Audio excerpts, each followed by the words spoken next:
Welcome to our continuing series, Questions and Answers, from the works of Sri Aurobindo and the Mother. Part 22, Will and Willing, Part 1. From the Mother. A question has been put to me on what I told you recently, when we made a distinction between will and willings. I told you that willings, what Sri Aurobindo calls willings, are movements that derive not from a higher consciousness coming down into the being and expressing themselves in acts, but impulses and influences from outside. We kept the word will to indicate that which is, in the individual consciousness, the expression of an order or of an impulse coming from the truth of the being, from the truth of the individual, from the real being, his true self. And we said that impulses, actions, movements that occur in the being and are not that are willings. In fact, I explained to you that without knowing it, or at times even knowing it, you are moved by influences coming from outside, which enter without even your perceiving it, and which raise up in you what you call the will that such a thing should be or such other should not be. So I am asked, what is the nature of these influences, and to give an explanation of their working. These influences are of diverse nature. You may study them from the psychological point of view, or you may study them from a purely mechanical standpoint, the latter generally translating the former. That is to say, the mechanical phenomenon is a kind of consequence of the psychological phenomenon. There are very few people in whom the will of the being expresses the deeper, inner, higher truth. And even in the very best, very few are the moments when it is so. The consciousness of the individual overflows considerably his body. Even we saw that the subtle physical, which is still material in relation to the vital being, and under certain conditions is almost visible, overflows at times considerably the visible limit of the physical body. And this subtle physical consists of vibrations, which are active, and which come in contact or mix with the vibrations of the subtle physical of others. And this mutual contact brings about the influences. They are very powerful vibrations, and naturally overcome the others. For example, as I have already told you several times, if you have a thought, this thought clothes itself with subtle vibrations and becomes an entity which moves about and wanders in the earth atmosphere, seeking to realize itself as best it can. But your thought is one among millions. There is a multiple and tangled interaction to such an extent that things do not happen as simply and schematically as one would believe. What you call yourself, the individual being, shut up within the limits of your present consciousness, is constantly invaded by vibrations of this kind, which come from outside, and appear most often under the form of suggestions. These suggestions, apart from a few exceptions, occur at first in the mental domain. Then they become vital, then physical.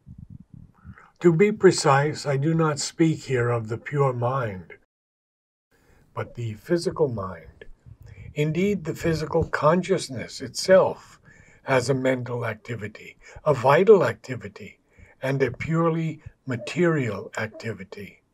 And everything that happens in your physical consciousness, in your bodily consciousness, and in your bodily activity enters into you first of all under the form of vibrations of the mental order, and therefore under the form of suggestions.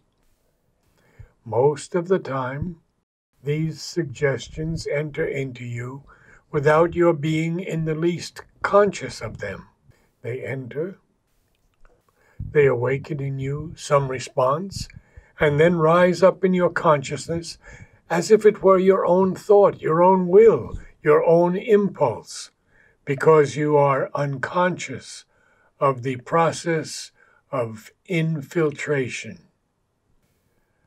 These suggestions are innumerable, various, and of very different natures, but they can be classified into three principal orders. First of all, and these are hardly perceptible to an ordinary consciousness, they become perceptible to those only who have already reflected much, observed much, studied much their own being. They are what we may call collective suggestions. When a being takes birth upon earth, he necessarily takes birth in a given country and a given environment. By the very fact of his physical parents, he is born in the midst of a national, social, cultural, and at times religious group. A group of habits of thinking, understanding, feeling, conceiving, all kinds of constructions which are at first mental, then become vital habits, and finally modes of material being. To say more clearly, you are born in a certain society, a certain religion, a certain country.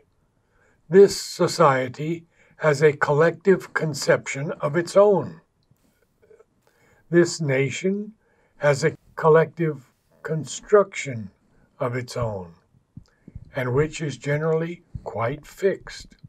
You are born within that.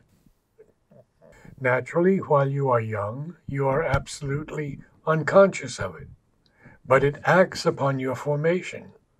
This slow formation, in which hours are added to hours, days to the days, and experiences to experiences, which little by little build up a consciousness. You are there, put as if under a bell glass.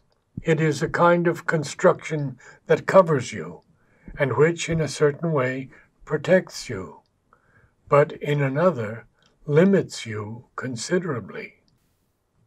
All that you absorb without even noticing it, and that makes the subconscious basis of your personal construction.